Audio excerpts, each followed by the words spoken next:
Hey there, welcome back to High Infidelity, the best channel for cheating stories. Like and subscribe to channel for more spicy stories. Now, let's get into today's story video. My 22 male, fiancé, 21 female, caught up with a friend and questioned our engagement. Despite the fact that my fiancé did not physically cheat on me, she became emotionally involved with someone she used to like. At the end of November, I realized she was sending him photographs of her work clothing, pictures of what we were doing, such as carving pumpkins for Halloween, and contacting him constantly during her working day, most of which were about inconsequential topics.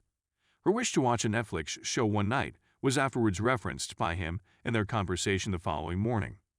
When he sent the final message, he admitted that he had affections for my fiancé and said that the ball is now in your court. Somewhere along the process, my fiancé remarked something like, "Oh my goodness, that's a lot to take in at once.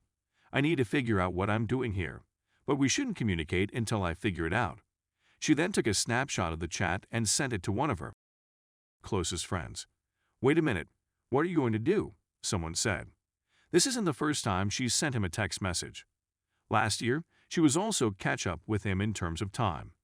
The woman said she loved him, but she was with me at the time and felt her feelings were wrong. I became acquainted with the writings. She turned off the notifications for his iMessage and Facebook interactions. I confronted her and assaulted her. She said that she was aware that she was doing something that would injure me, but she went ahead and did it anyway. I requested a return phone call and returned home to spend a week with my family. As a result of talking to others who urged me to quit since it wasn't the first time, I said, I have to give it one more chance and see what she does. And we've been trying to work things out ever since. Currently, I'm seeing a therapist, and she's doing the same. The idea of couples counseling appeals to us, but we need to figure out exactly what we want from it. We spoke about it again last night, and she said that she had never flirted with him, but she later admitted that she may have done so after I discovered it. I get the impression that I'm going around in circles with her. When I'm stressed out, I'm gnashing my teeth and finding it tough to forgive others. The fact that this wasn't the first time she'd slept with him had made her vow to herself that she'd never do it again. I'm concerned about our future, and she tells me on a regular basis that she loves me. However, I assume it is due to the fact that she was detained and almost lost track of me. Any suggestions would be much appreciated. I'm concerned that this would have led in physical cheating at some point in the future. Update 1. I logged into my ex-computer girlfriend's yesterday and uncovered a correspondence with her buddy from a year ago that I was completely ignorant of until yesterday. I was telling her about my dreams, bizarre flirty banter, and pop culture disputes that I thought I had gotten her involved in. Hindsight, it all lines up.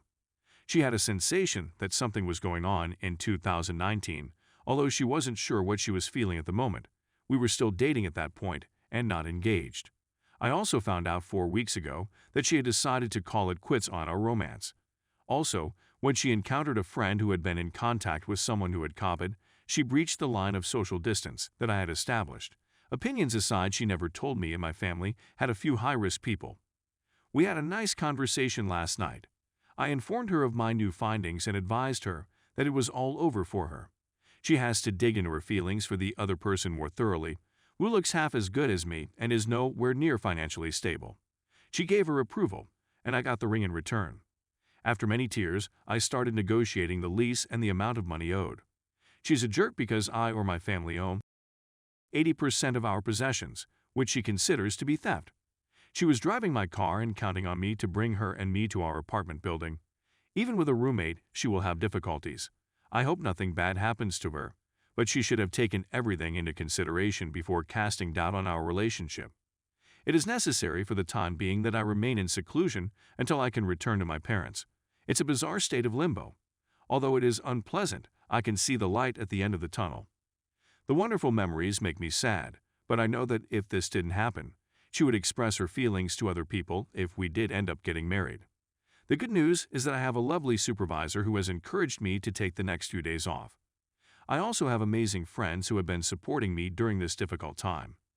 The fact that COVID pushed us to postpone our wedding, which would have been 1 week before the big day, is something I'm glad for. Update 2. Our lease on our flat expires at the end of last month. We were able to get out of the lease with little to no financial consequence on our part. Once everything was in place, it was like taking a huge breath of fresh air. Even though she took most of our possessions and left the place in disarray, everything turned out well in the end.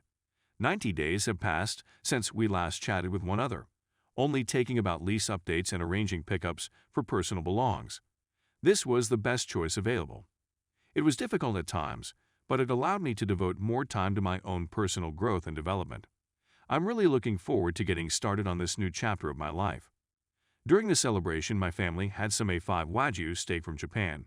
My savings account has already grown substantially, and the wedding and engagement expenditures were just around $3,000 or so. After all, it's a little price to pay in the larger scheme of things, a lot cheaper than a divorce. I'm getting back into shape, pursuing old hobbies, spending time with family, and hope to continue meeting new people once the COVID has subsided a little. I'd better get moving since I've been informed of a new work chance. The speed with which things may turn around after you get out of the fog is amazing to see. There are no words to express how important it is to move on if you're young and single. The decision to stop things 2 months ago has been so much better than the decision to try to make things better in the same amount of time. Thank you for taking the time to share your thoughts on this subject. My heart goes out to anybody who is struggling with the effects of adultery. I hope that my personal experience may provide you with the encouragement you need, and please do not hesitate to contact me. Cheers. Also, how long did it take for individuals who had just started dating to make the decision to commit?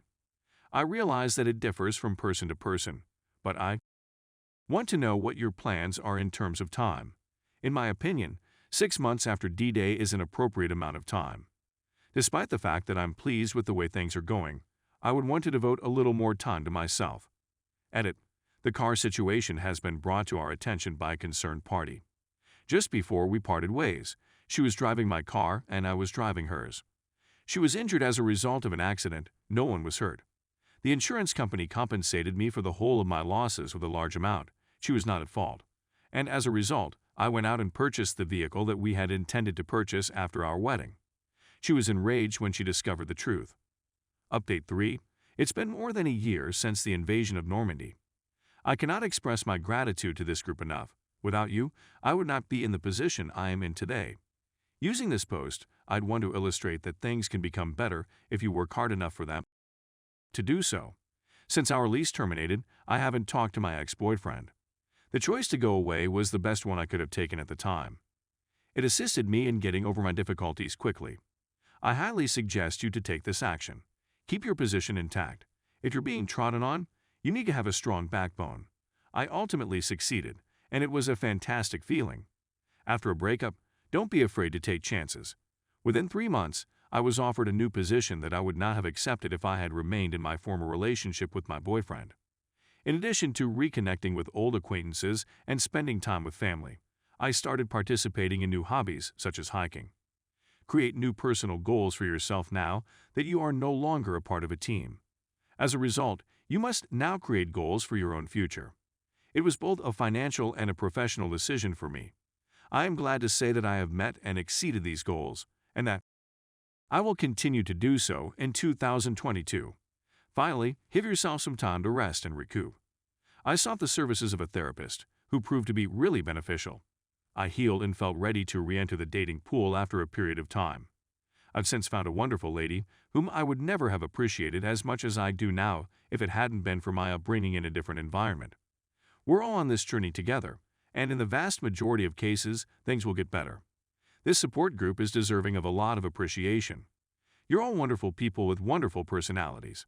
I hope that one day we will all be able to move on from this thread, heal, and find the love we deserve. I have faith, and I have faith because I see our days in the future, says the narrator.